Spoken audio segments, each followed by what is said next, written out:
Good evening, everybody. Welcome to the Pits of Metal Chaos Studios, Dave. I got along with me Shane, vocalist from Sonic Prophecy. How's it going, Shane? Doing great. Good to be here. Thanks for having me, Dave. No problem. So, what's the history of this band? When did you guys start? You know, we've been around since 2009. We actually were kind of forming around 2008, but we put out our first music in 2009. And a few of us had gotten together from one of the only other power metal bands here in Utah called Ashen Legacy. That band had kind of folded up shop, and three of us kind of got together, got some more people to join the band, and went into the studio. And by 2009, we had a demo out, and we've just been kind of plugging along ever since. So how many studio albums you got out right now? We have 3 full-length albums in the demo. We had the demo in 2009, Divine Act of War in 2011, Apocalyptic Promenade in 2015, and then Savage Gods. It just came out January of this year. So how's Savage Gods doing for you guys so far? You know, it's doing really well. We're really happy. Our new label, Rock Shots, out of Italy, has done a really great job in getting the word out internationally about the album. It's gotten it out to a lot of reviewers, gotten the word out to a lot of different internet radio stations. And we've had a lot of good publicity off of the video for Night Terror, which was the first song that we released off that record. And, it's been doing really well. As a matter of fact, it's been doing quite a bit better than our previous releases, and I think a lot of it is due to the fact that we have a record label that really got the word out this time. That's good to hear. Yeah, pretty excited about it. So at what age did you begin singing, Shane? You know, I've been... I've been singing and making all kinds of horrific noises since I was really young. As a matter of fact, when I was in the 3rd grade, I had ruptured my vocal cords back in the 3rd grade from screaming Godzilla sounds and basically singing to Kiss, actually. And had to go through and, they had to be quiet for several months. My vocal cords healed up eventually, but then I went to a speech therapist way back then, and she taught me how to make noise at a loud volume without damaging my vocal cords. And then after that, I kind of got into music, as I got older, 10, 11, 12, and then I really got into heavy metal like Judas Priest, Iron Maiden, Dio, those sorts of bands. And then it's just, I've been singing my whole life, really. But as far as gigging bands, probably for about the last 11 years. So now you mentioned Judas Priest. What do you think about Firepower? Oh, I love Firepower. As a matter of fact, I'm kind of a Judas Priest maniac. I've got tickets to three shows this year.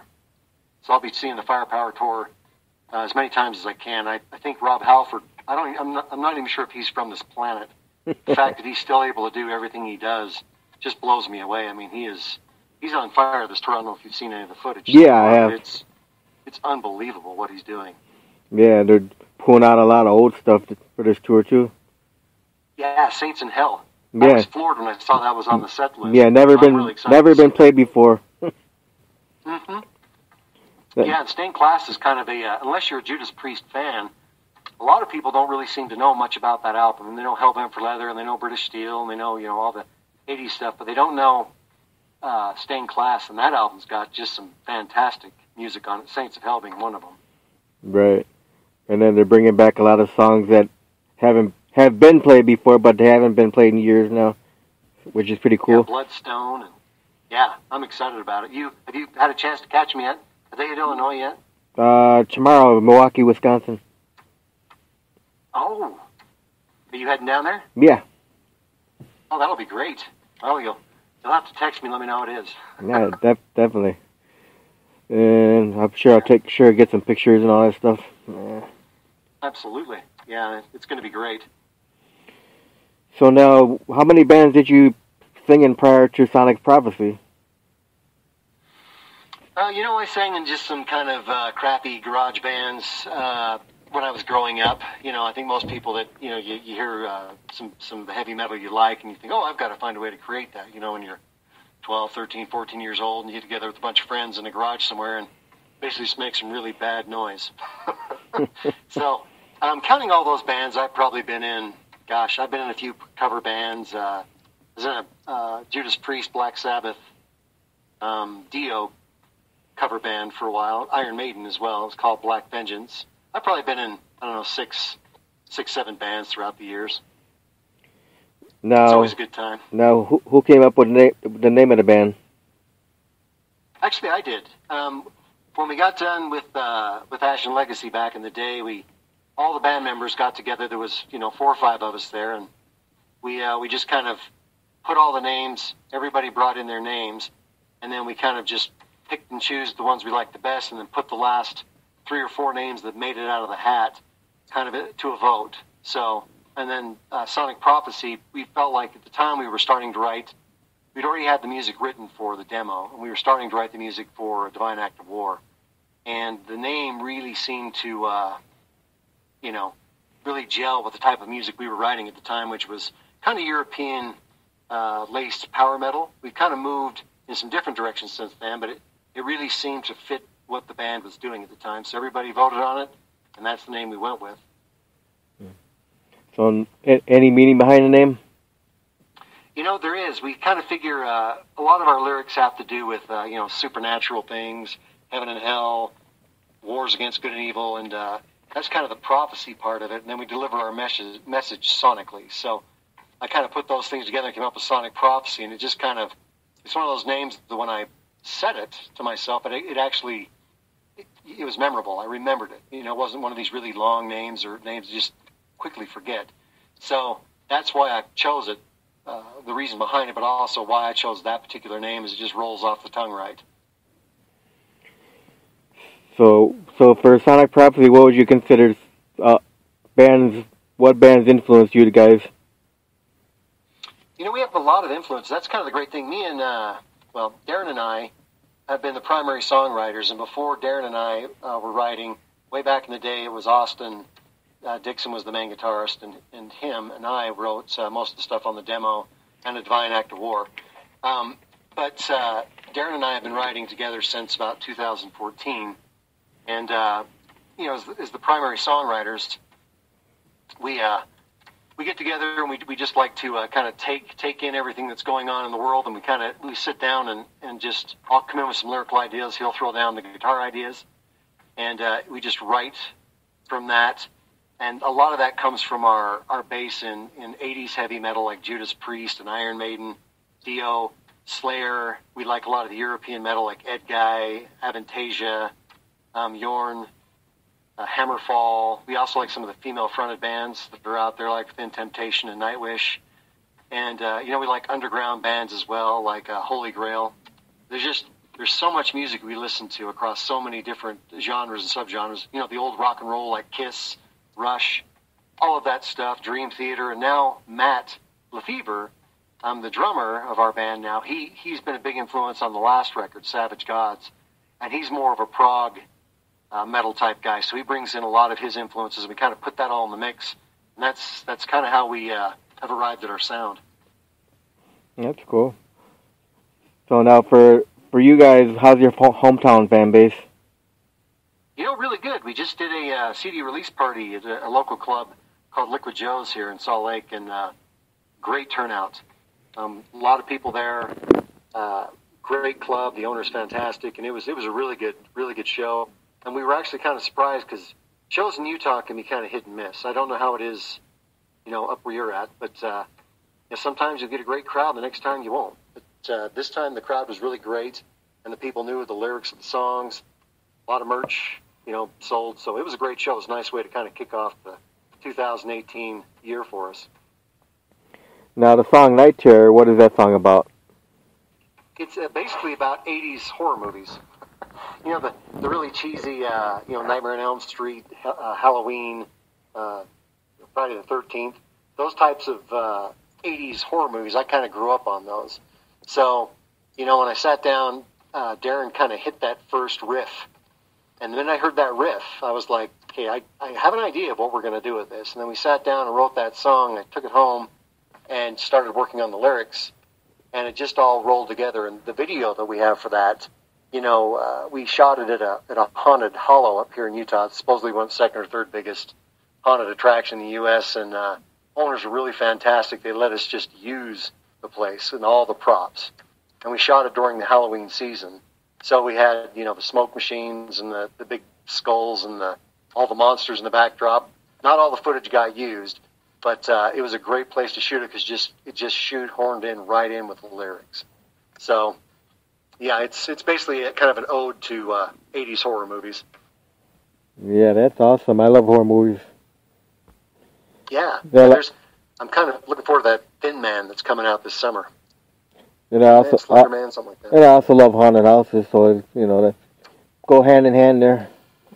Yeah, they do. Yeah, I'm a big fan too. And this one, the owners let us go through just one night. I just kind of check everything out, and I mean, it was fantastic. So it was kind of the best of all worlds this last year.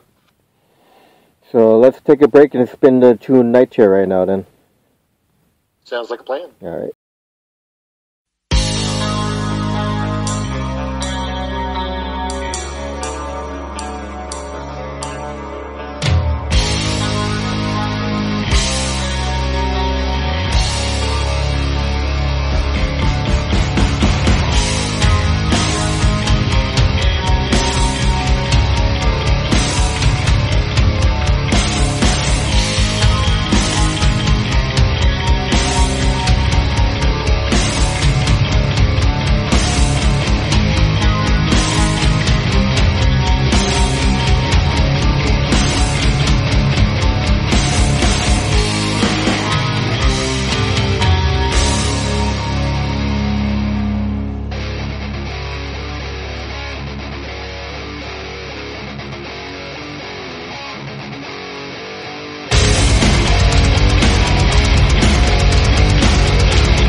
All right, we're back on live with Shane from Sonic Prophecy. That was Night Terror. Now, Shane, that video was all shot through the Haunted House, so that would have been awesome to do that. Oh, it was a riot. It was actually, we shot it over 2 days, about 14-hour days each day. So we were pretty much dragging out of there at the end, but it was so much fun. I mean, we had full makeup artists there. We had our friends, several of our friends that were in the video that played, the hatchet guy and the damsel in distress, and then the girl crawling out of the haunted kind of specter crawling out of the well. And they brought their friends up, and so we were just kind of partying in between taking the shots. And the people we worked with here, the local photography company that shot the video, they were excellent to work with. The place was excellent to work with. The owners of the Haunted Hollow were great. I mean, we couldn't have asked for a better experience. It was just fun all the way around. I think that kind of translates onto the video, because the video is pretty fun to watch, because everybody involved was having a good time. Yeah, so if anybody listening right now hasn't seen the video, they should go watch that video. Indeed, I agree. It's on YouTube, right? Yes, it sure is. Yep, you can find it, just Night Terror, Sonic Prophecy, and it'll pop. And so, do you guys got any shows? Any shows coming up? We're actually going to be heading out in the fall. With everybody's work schedules, we kind of had a hard time getting our spring tour together. We were hoping to be out in May or June, but it just does not work because of everybody's schedules. So we'll be heading out in the fall. We may do some close to home shows, maybe in Idaho or Colorado or something through the summer. But we'll be heading out to Minneapolis to play the Sword Metal Festival in September. And then we'll be kind of around in that area going back and forth. And then we'll be back here, probably back in the studio late fall, starting to record the next record. Any plans to ever come to the Wisconsin area? We'd love to. It's a matter of time and money. Yeah. Trying to get out too far out from where we're at. We keep looking at it every year. And we mostly stay in the western states just because of the cost of getting out to a lot of these states we would love to play. The touring, there's this misconception that you make all this money off merchandise and that pays for everything. But the reality of it is the merchandise costs money to make. So your shirts and your patches and your CDs and all that you take with you, you already have an investment there. And so you're not selling them for all that much of a markup. So trying to make enough money to make it realistic to get out there. Not necessarily make money on the tour, because the reality of music today, especially in the underground metal scene, is everybody that's involved in it, we all have other careers. We just do this because we love heavy metal. We love playing to a live audience. So we're still trying to figure out a way to make it work, to get out further out towards the upper East Coast and those sorts of areas. So one day, it won't be this year, maybe next year. All right. So now, what's been the fondest memory that stands out to you for this band? I think one of my fondest memories is we played a heavy metal festival in Denver back in 2012, somewhere in there, and it was one of those gigs where the audience was great. We actually played with Satan's Host, which has Harry Conklin. Harry Conklin, yep. Yeah, thank you. Yeah, he was running the band, so he was there, and I got to sit down and chat with him, and he is a fantastic. Not only is he a great singer, but he's just a really nice guy. So it was great to meet him and actually, sit down and chat with him. But also the audience was fantastic. They knew a lot of our songs, so we'd be up there singing the songs, and they were singing the lyrics back. And it was just one of those shows where everything was right. And, it was the first show we'd actually played with Darren Goodman, the lead guitarist that was part of the writing trio. And he nailed it. I mean, it was just a great show all the way around for the band. So that's got to be one of my fondest memories so far. Now, how about a funny or embarrassing story? You have any one story that you can share? Well, it's probably pretty tame compared to some bands, but we were up playing Idaho at the Knitting Factory up there, big audience. It was like, several hundred people up there, and I'm up there and I'm watching a mosh pit. There's two mosh pits that break out during one of our songs called Merchants of Violence. And I'm watching it, and I watch these two girls get into the mosh pit, and they just get knocked down, just slammed. And I'm watching them, and I completely forget which song I'm in. I completely forget where I'm at in the song. And so for literally 3 minutes, I was just kind of moving around the stage trying to find some semblance of the song from the guitarist. And it's so loud up there, half the time you can't hear. Unless you know where you're at, you'll never find where you're at. So I'm looking at the guitarist. He's lipping the lyrics to me, trying to get me to get back with the song. And I think I finally saved it towards the last 20 seconds. But most of that song, I was mostly walking around looking like an idiot. So, yeah, that was one of the worst. Okay. That's terrible. Mm-hmm. Yes, it was. So now, Shane, in your opinion, what do you think are the pros and cons in the music business?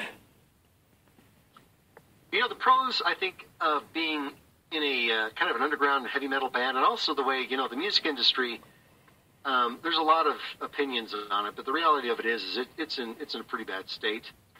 Bands aren't making any money. There's a lot of things going on where bands, you know, your music's pirated more than it's bought.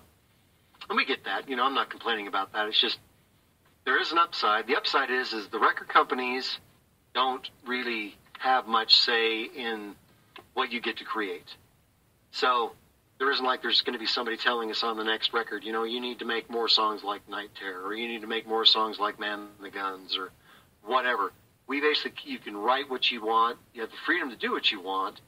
But the downside is there's very little return for the bands that are out there really pushing hard. And, you know, the bands that are trying to make a living at this, the touring bands that are touring 300 days a year, they're barely making enough money to break even. So that's the cons of the industry. The upside is you have more freedom than I think you've ever had before. Yeah. So now, out there by you guys in Utah, for clubs out there, do any promoters do pay-to-play shows? Yes, they do. What do you think about that? That'll crop up. I'm not a big fan of pay-to-play. I think it would have to be a very, and I know a lot of tours will come overseas with different bands, and they'll also request, you know, you have to pay a certain amount of money to get on this tour. You know, you don't know what your time slot's going to be. You don't know if you're going to be going on before anybody's there, and there's this kind of half-assed way to make money off the back of the bands, and then you're left holding an empty bag. So I'm not a big fan of pay-to-play. You know, the last show we played at Liquid Joe's, that owner is definitely not that. He was great with the band. He made sure we were well taken care of, and we made sure that we sold the hell out of the show, so there was a lot of people there, so everybody won. I like that better than I do making a band pay a bunch of money to play a show, and then half the time, I've done that. And, you know, back when I was dumber, and you get there, and then they give you this shit time slot, and it was just a waste of your time and your money. So I'm not a big fan. There may be some pros out there, maybe some people that have had good experiences with it, but so far I'm not a big fan of it. Well, if you guys ever do make it out to the Wisconsin area, you look up a promoter named Randy Kastner. He'll get you guys a show. You don't have to pay him. No bands ever have to pay to play for him.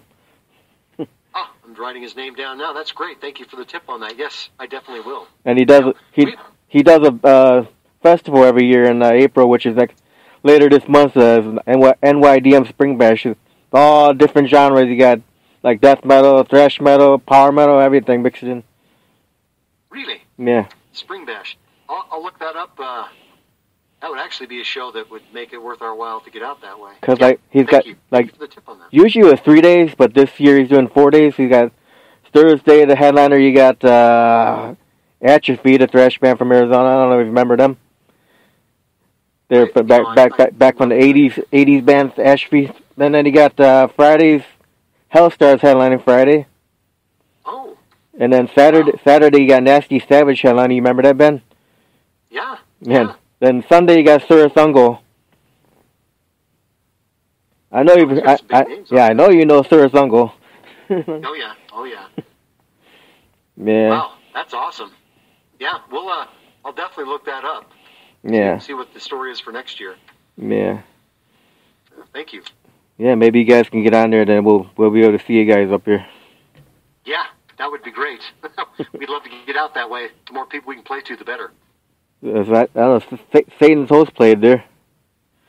Well, they did. Yeah. I'll tell you what, they were a fantastic live band. I've only seen them the one time. They were great. Yeah. So. Yeah, he's got other bands on the show too. Besides headliners, you got like the band Trauma from the Bay Area. You know the band Cliff Burton started out in before Metallica. Oh yeah. Yeah, that band's playing. There's so many. He's got so many good bands playing. I'm surprised. I'm surprised the thing's not even sold out yet, though. What's the general draw? Is it a pretty big show? Yeah, he usually does pretty good. This year though, he's got to use 2 different bars. Usually there was a venue called the Metal Grill that was around. That was a real nice venue. Had great sound, great lighting. But that place shut down. Unfortunately, the owner shut it down, so we lost another metal bar. So he had to find. That's happening a lot. Oh yeah, so he had to find some other bar. He found 2 bars, which are in Milwaukee, Wisconsin, and they're both like within walking distance from each other. So he's kind of abandoned each one. Oh, that's a good idea. That way people kind of just bounce back and forth. Yeah. Cool. Yeah. So now with you guys, what do you think about social media? Is that important to you? I think it is. I think it can be a curse too. A lot of people get on there and really do themselves in on social media. We do use it, and we used it a lot in our promotion for the record for Savage Gods prior to it coming out. There was a big social media campaign. I think it's good. I think it's a good way to reach your fans. I think it's a good way for them to get a feel of what you're up to on any given day.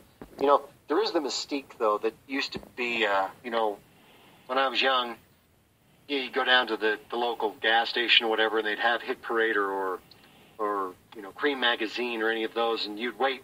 I don't know if you were like me. You probably were. You'd wait every month for the new issue, and all you knew about the bands was what was in there. So it created this mystique about the band, this kind of larger than life image. And now different bands are they're posting what they're eating for lunch. It just kind of the mystique is gone.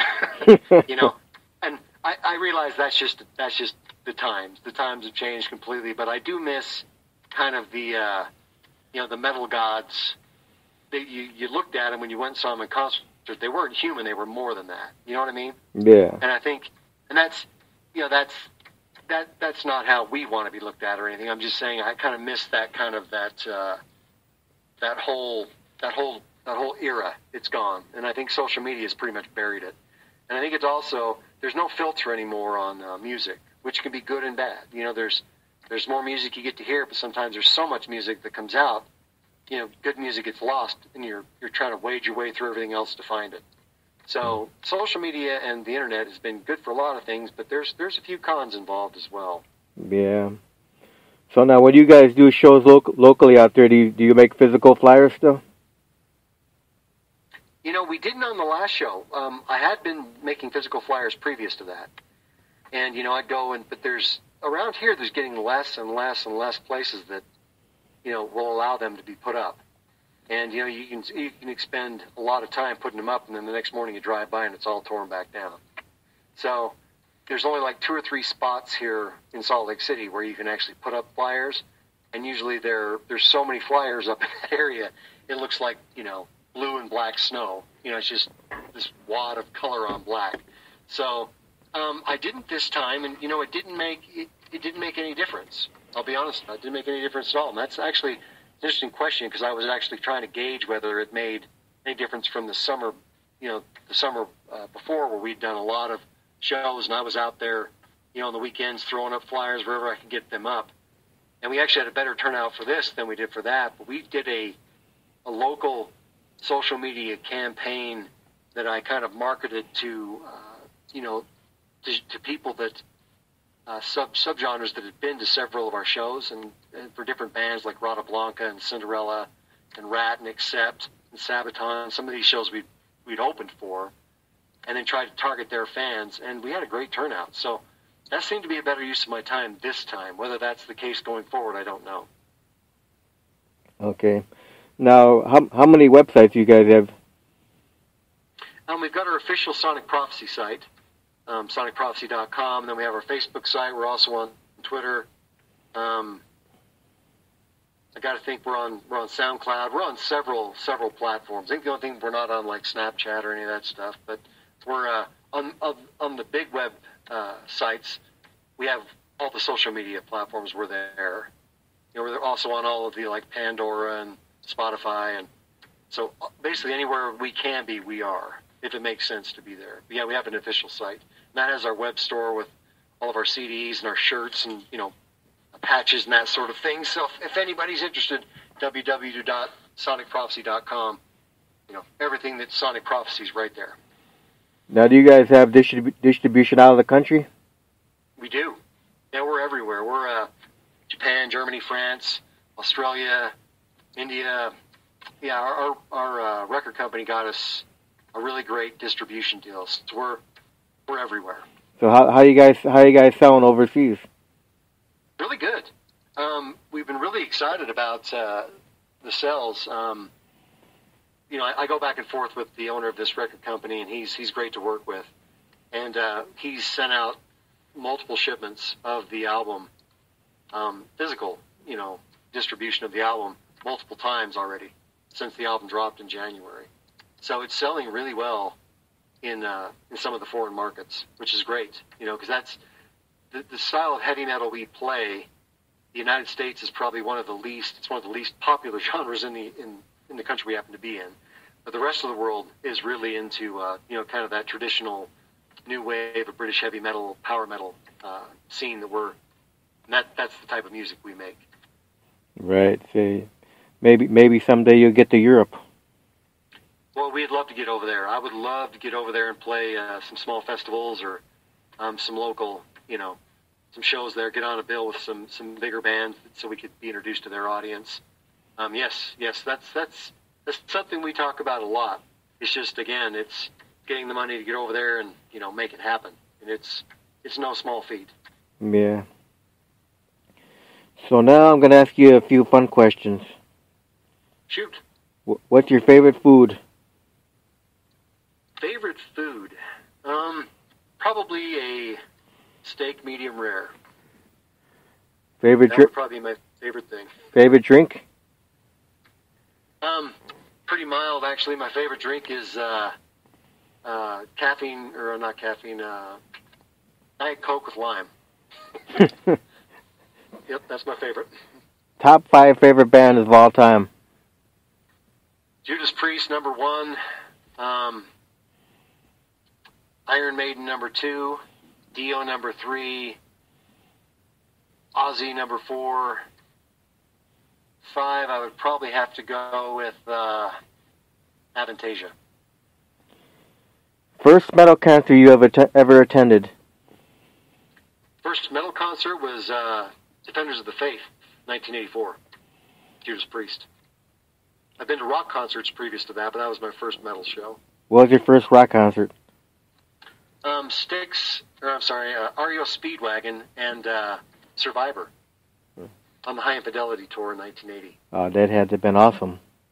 Oh man, I was like 9 years old.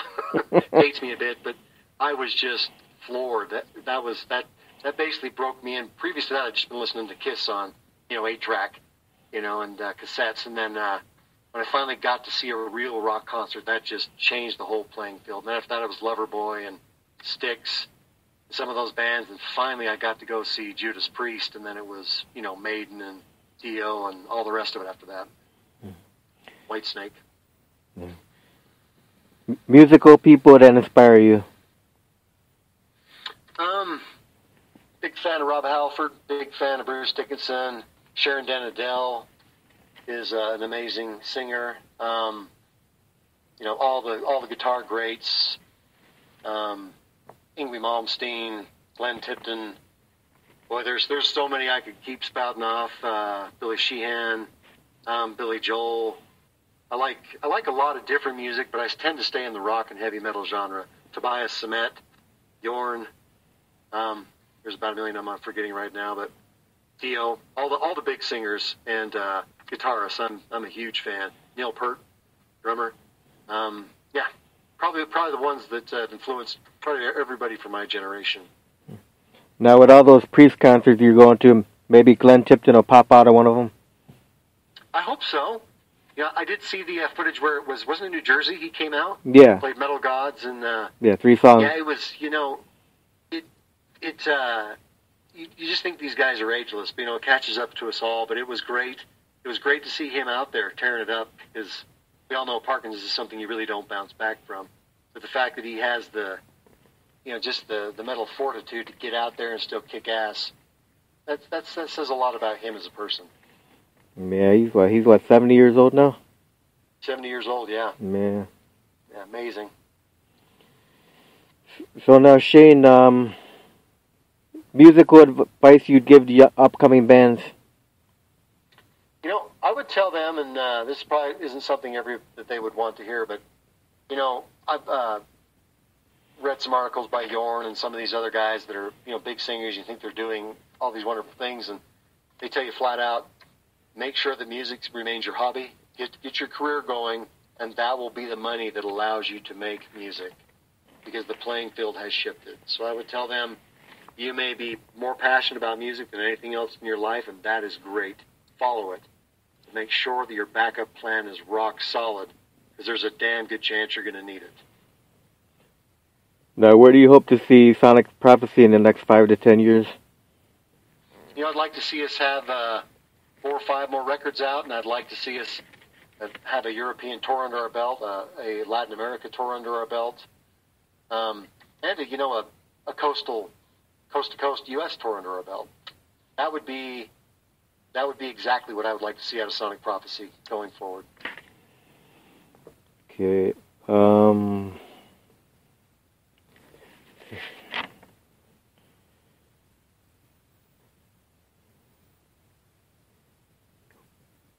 Now, do you drink alcohol? I don't. As a singer, alcohol is something that has never meshed well with my vocal cords. So I just stay away from it. It messes my voice up too bad. So, as you guys recorded 3 albums already, have you ever had any strange studio experiences at all? Actually, the studio I recorded at, Studio New with Matt Hepworth, the guy that produces the records, it's all professional all the time. I walk in there, and there's several platinum artists that have recorded there, mostly country bands like Martina McBride and some of these other bands that have been through there. And, so it's literally, honestly, the studio time for me is all by the numbers. I know exactly what I'm going to do when I walk in the door. Darren and Matt record their parts in their home studios and then kick that music to Studio New. And then he gets that all mixed and queued up. And then I walk in there, I know what I'm going to do lyrically and vocally. And I just get in there and, I actually lay down each song in one session. So how long was the recording process for Savage Gods? Long time. Very long time. That album was probably recorded over the course of about a year. It was kind of a long, drawn-out process. We're hoping that the next record, we're already starting to demo music now. We're hoping that one will probably be done once we, get into the studio and get rolling. Probably in about 3 months is what we're shooting for. You never know, but that's kind of what we're going for. Savage Gods, it just turned out to be scheduling conflicts, and a bunch of other things just slowed that album down. But this time we're hoping for a smoother recording time. Now, will you be using the same producer again? Absolutely. Yeah, I've been really happy. He's kind of the unsung 5th member of the band, 6th member of the band, depending on how many people we have at any given time. He's great because him and I are both singers. So when I'm in the studio, I'll be hitting notes and doing things, and he'll come across the microphone and be like, I kind of heard this in the back of my head when you did that. Try this. And so I'll try that, and 90% of the time, it's something that's great that'll be mixed underneath or over the top or whatever, and it's something that didn't occur to me. So having him, after recording 3 albums with him, he knows exactly what I'm looking for, sometimes even when I don't. So having that person in there creatively is great because, you're never too good to get some advice, and he gives great advice to me all the time, and he works hard to get a sound like this last record. Savage Gods, I wanted to capture the sound from the mid-'80s, but not have it sound dated. Right. Have that big, thick sound. And, I kind of gave him that, and he ran with it, and then he came up with a sound that was exactly what I was thinking. So, he's in his background similar to mine as far as his musical tastes. So when I say, I like the way this record sounds, he knows exactly all the equipment they utilize to record that record. So we can start sorting through all the different equipment and plugins till we arrive at a sound and go, okay, maybe that doesn't work, or maybe it does, and we'll add this to it, then it sounds a little more modern. So, we'll definitely be using him again. So you don't have any songs written for the next album yet? We do. We have one pretty much completely written for the next record. And then actually Darren and I are getting together this Saturday, and we've got 2 other songs and pieces that we're going to start working on this Saturday. And we're hoping to get most of this stuff written in the next 2 or 3 months, and then start working the kinks out and making sure that, they're actually put together well. And then we'll demo them, listen to them, and then we'll be in the studio recording them. Awesome. You know how many songs you're looking to put on a new album? 10 or 11. That's the number I think that if we write too many more songs than that for any record, the quality goes down. And, I'm one of those people that, and this is just me personally, I don't like when I pick up an album and they put 8 songs on it. I'm like, come on, man, you could have written 10 for the $15 I just dropped.